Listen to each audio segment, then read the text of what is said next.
คลิปนี้นกจะมาแชร์วิธีการขายแคคตัสอีกหนึ่งทางเลือก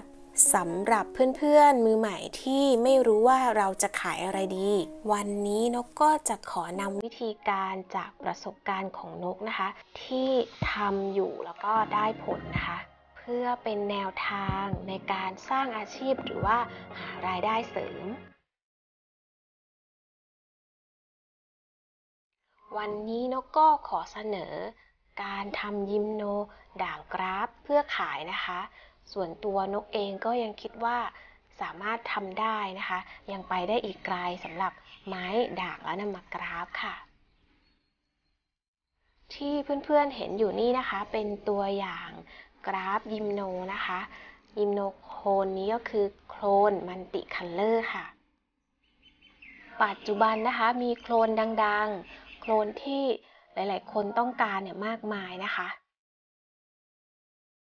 อีกทั้งข้อดีของการทำไม้กราฟนะคะใช้เวลาไม่นานจากวันที่กราฟจนถึงวันที่สามารถที่จะขายได้เนี่ยใช้เวลาสักประมาณ 5-6 เดือนก็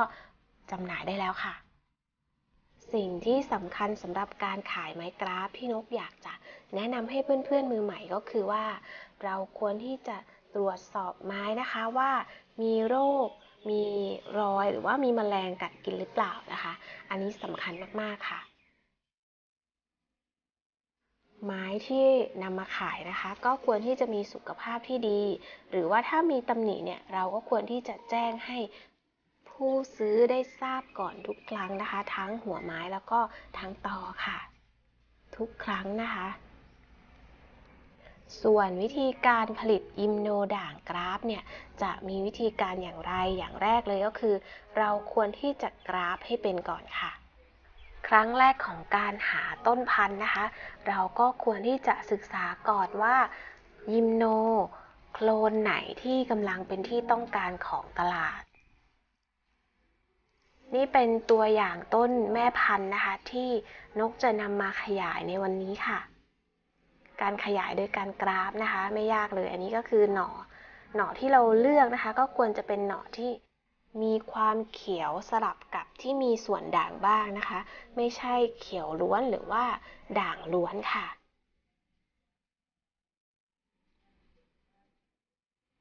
เดี๋ยวนกจะสาธิตวิธีการเลือกหน่อนะคะเลือกหน่อที่มีความด่างเขียวด้วยนะคะแล้วก็ด่างสีด่างด้วยเพราะว่าเวลาผู้ซื้อไปแล้วนะคะเขาสามารถที่จะนำไปทำต่อได้นะคะถ้าเป็นสีล้วนสีเดียวเนี่ยก็จะไม่สามารถทำต่อให้เป็นด่างเหมือนคล้ายๆกับต้นแม่ได้นะคะนี่เราก็สามารถเด็ดหน่อออกมาได้เลยค่ะหน่อที่เราเลือกนะคะก็ควรจะเป็นหน่อที่เต่งๆตึงๆหน่อยนะคะหน่อสักประมาณ1-1.5 เซนเนี่ยกำลังดีแต่ถ้าหน่อยังเล็กเกินไปเนี่ยเราควรที่จะเลี้ยงไว้บนต้นแม่ก่อนนะคะหน่อที่มีขนาดเล็กแบบนี้เนี่ยเหมาะสำหรับการกราฟมากกว่าถ้าจะชำเราต้องรอให้หน่อโตกว่านี้ค่ะสิ่งสำคัญอีกอย่างหนึ่งก็คือเราควรที่จะรู้จักการเลี้ยงตอกราฟนะคะจะเป็นตอสามเหลี่ยมแบบนี้หรือว่าจะเป็นตอแก้วมังกรก็ได้หรือจะเป็นตอชนิดอื่นๆก็ได้ค่ะส่วนตัวนกนะคะนกว่าตอสามเหลี่ยมเนี่ยไปได้ดีกับหน่อยิมโนด่างนะคะสามารถที่จะส่งหัวไม้แล้วก็เจริญเติบโตได้อย่างรวดเร็วค่ะสำหรับเพื่อนๆท่านใดที่ยังกราฟไม่เป็นเดี๋ยววันนี้นกจะมาสาธิตวิธีการกราฟให้เพื่อนๆได้ดูกันด้วยนะคะก็มีดที่ใช้ควรจะเป็นมีดที่คมแล้วก็สะอาดค่ะเช็ดด้วยแอลกอฮอล์ก่อนนะคะจากนั้นเราก็ปาดตอกราฟนะคะปาดให้เห็นท่อน้ำเลี้ยงนะคะ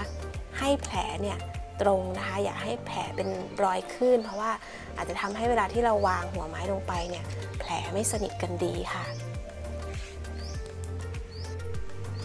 จากนั้นเราก็จะมาปาดหน่อนะคะที่เราเลือกไว้ค่ะคอนเซปต์เดียวกันนะคะสำหรับการปาดหน่อก็ควรที่จะปาดให้แผลเนี่ยเรียบนะคะเพื่อที่เวลาที่เราวางไปเนี่ยแผลเขาจะได้ติดกันสนิทดีค่ะแต่ถ้าเราปาดครั้งเดียวไม่เรียบนะคะก็สามารถปาดซ้ำได้ค่ะจากนั้นนะคะเราก็วางท่อน้ำเลี้ยงให้ตรงกับท่อน้ำเลี้ยงนะคะหมุนไล่ฟองอากาศเบาๆค่ะ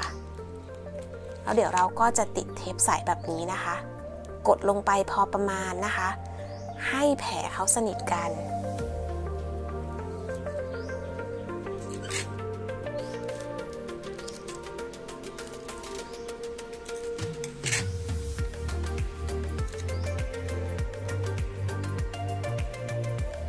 เสร็จเรียบร้อยแล้วก็นี่ก็คือการกราฟนะคะถ้าเราไม่มั่นใจก็สามารถติดเทปได้หลายรอบค่ะ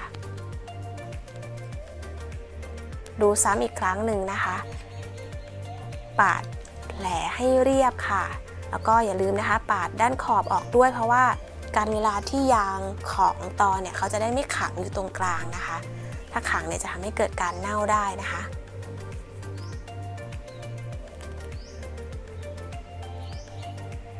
ปาดหน่อให้เห็นท่อน้ำเลี้ยงให้แผลเรียบนะคะให้แผลไม่เป็นคลื่นค่ะจากนั้นก็วางลงไปให้ตรงกันนะคะให้ท่อน้ำเลี้ยงตรงกันแล้วก็หมุนไล่ฟองอากาศนิดหน่อยค่ะแปะเทปใส่ลงไปค่ะกดให้แผลสนิทกันแต่ว่าอย่ากดแรงนะคะถ้ากดแรงมากเกินไปเนี่ยจะทำให้แผลช้ำนะคะแล้วก็เสี่ยงต่อการเน่าได้นะคะการกราฟถ้าเราทำบ่อยๆเราก็จะเกิดการชำนาญค่ะเสร็จเรียบร้อยแล้วนะคะตั้งวางไว้ในที่แดดรำไรนะคะรดน้ำได้แต่ว่าอย่าให้โดนแผลสัก7 วันเราก็แกะเทปใส่ได้ค่ะราวๆ 6-7 เดือนเราก็จะได้ไม้กราฟยิมโนด่างพร้อมขายไซส์ขนาดนี้ค่ะก็เป็นวิธีลัดที่ทำให้ยิมโนด่างโตได้เร็วนะคะสำหรับการกราฟไซส์ต้นแม่เดี๋ยวเพื่อนๆไปดูนะคะไซส์นี้เนี่ยใช้เวลาจากการกราฟเนี่ยประมาณราวๆ2 ปีแล้วค่ะเราก็สามารถเด็ดหน่อเขามาขยายนะคะมากราฟมาชำสร้างรายได้ได้อีกเรื่อยๆนะคะต้นแม่ของเขานะคะก็ยังทำให้เราเนี่ยสามารถสร้างรายได้ได้ยาวๆนะคะปัจจุบันก็มียิมโนโคลนดังๆอีกหลายๆโคลนนะคะหรือบางโคลนอาจจะไม่มีชื่อแต่มีความสวยนะคะก็ทำได้เช่นกันค่ะ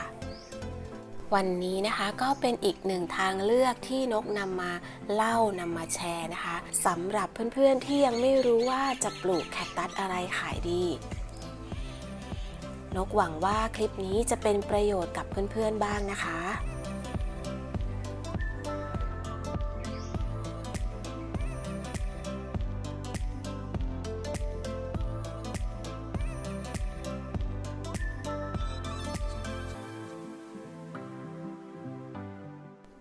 ถ้าเพื่อนๆท่านใดนะคะมีความคิดเห็นอย่างไรนะคะก็สามารถคอมเมนต์ลงมาใต้คลิปได้เลยนะคะ